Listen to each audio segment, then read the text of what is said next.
Hey everybody, what is happening? Ish. I'm back with my Madden 16 Ultimate Team. This is just a roster update today. We got the Thanksgiving stuff dropped.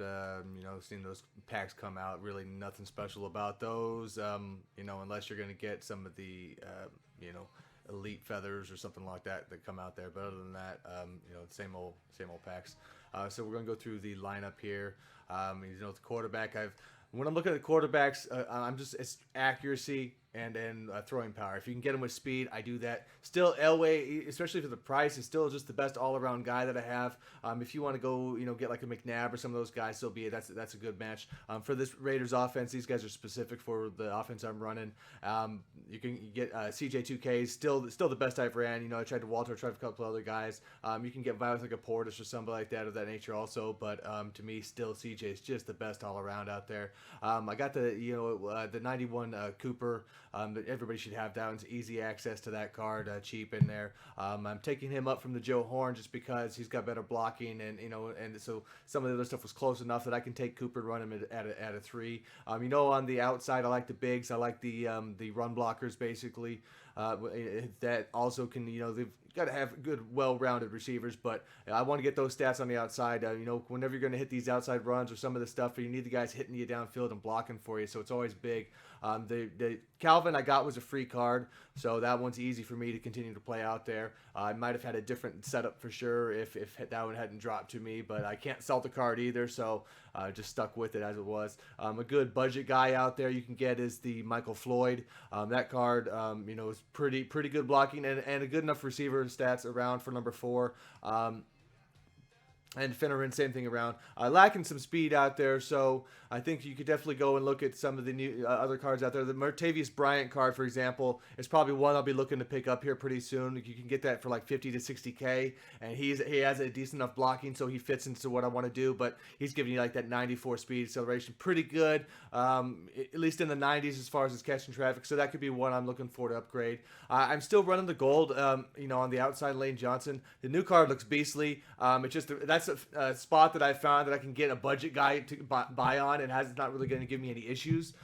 So if I can do that, I'll carry that. And same with these two guards; they were both free, so I've continued to drop them in. I think for the price of a center, you don't need anybody too great. This Frederick is a great deal for that. Only around like 40K. Definitely solid. You can also take the other left tackle. I know a lot of people did, and maybe I might down the road. But you can get Orlando Pace and put Jones over on the other side, something like that. Will work for you also. If you don't want to do that, Claybo I believe is also a pretty good pickup. But again, I can get by. With this guy right now, his awareness is really the bad mark on the card, but I find more in guards and stuff that's more helpful. Than your tackles. But, if he starts screwing up, we'll see how that goes. I got the Jimmy Graham for free, but I want the blocking tight ends that are also good route running, and I would like higher catching traffic. Kelsey could be a card that I could be using that I don't. But other than that, I got the Eifert and the Barnage.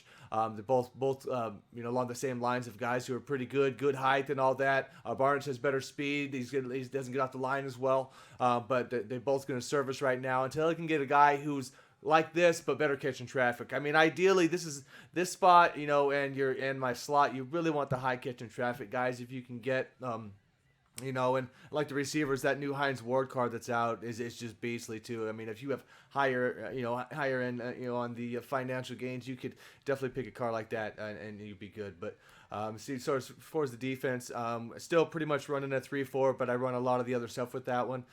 We know the other sets, the nickel sets, and along those lines, and some of the big dimes perhaps. I really haven't upgraded too much of the line. You definitely could go, one step above there, and as far as the DT, but for like 8, 9, 10K, Poe gets the job done pretty well. Gilbert Brown would be a nice step up. You can get him for like 90K, so that's probably the next guy I'll go to. And the Hayward, again, he's about 80 or so K. Definitely the Muhammad Wilkerson team of the week would be the one to go to off of this guy. But he's a good starter, also pretty good for that. They don't really give you a lot of great options on the right end. They don't give you a lot of block shedding on right ends yet. Same as last year, they kind of did that to us. So Richardson will hold it if not for there. Otherwise, maybe you can get. Some of the other backs. There's the Corey Redding Cardinal one that came out. I believe that's one of those packs. The new packs kind of like the Tillman are out in here. These veterans cards, who I just picked up also recently. I was having a little bit of trouble there, on the outside runs when a couple matches I played, and really at this point I want to start getting more block shedding, heavy hitting, good run stuffing corners as the corners get better in the game. That's part of the thing in there. Normally you don't get the mix between the two. But as the game progresses, you'll get better blends. I had to go back to a man run scheme so you don't take no mind to what these says right here as far as what my styles are. I run a man. I just flip them in a different lineup, so I get 99 in both categories, and I flip them once the game starts, so that way I get the bonus. I believe past 95, you're supposed to get +5 to the categories it offers, and I think with the man coverage, with the the play recognition and awareness is huge always. Some of the best stuff you can get in here. And fumbles aren't huge in this game anyway, so the run stuffing didn't seem to be doing a lot for me when I had that at 99. So, obviously the DRC and the Pat Pete are going to be good in there, but at the same time, I could be looking to change those guys out, at least one of them out there, with perhaps maybe Fuller, I'm thinking, from the Bears, because he really fits the mold of what I'm looking for, and I'm running the man to bump that up. The reason why I didn't really go for guys like Tillman and Fuller before is because their mans were a little bit lower, and I do run a lot of man. I'm probably more 3/4 man, 75% man than in the zones. But since I just went to the man there, I'm going to get the +5 on that. It should help out, and as guys progress, I'll be able to get guys who have their stature with better man coverage. Definitely got to have your linebackers, of course, in a 3-4. They're going to be taking care of business. Porter replaces Mac for me just because, I'm also running a lot of the big dimes and stuff like that, and whereas he comes up to the offensive line and he plays the defensive end in that, and Mac was doing a really good job there, and this blow his way as far as being in that position. So I if I'm running 3-man fronts, which I will on occasion, Porter's going to allow me to get that heat. He's going to be, he's going to be up on the guy. You're still going to have to get rid of the ball and decent amount of time with guys like that out there. Kendricks, obviously the new one is better. The 93 stuff is better, but like for 400K, I'm not looking at spending that much money on those guys. I don't really think they're that much of an upgrade. But I did pick up the 89 Shazier also, because he's going to be just an insane user for me also. But with the awareness bumps and then me using the man, which gives me more play recon awareness, he's a very viable card now. Actually, I can use him in this. For this point of the game, he's actually still a really good 3-4 middle linebacker. So I can use him and I can trust him to be alone. So I don't have to worry about subbing him in as much as before. He'll just be on the field, which will be really helpful.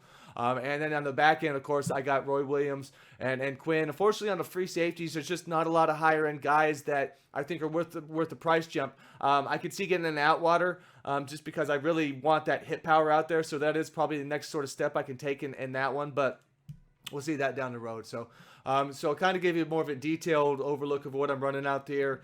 And some of the guys I'll be looking towards in the future and all that. I did pick up the McManus, that way I don't have to worry about a kicker again for, that's it.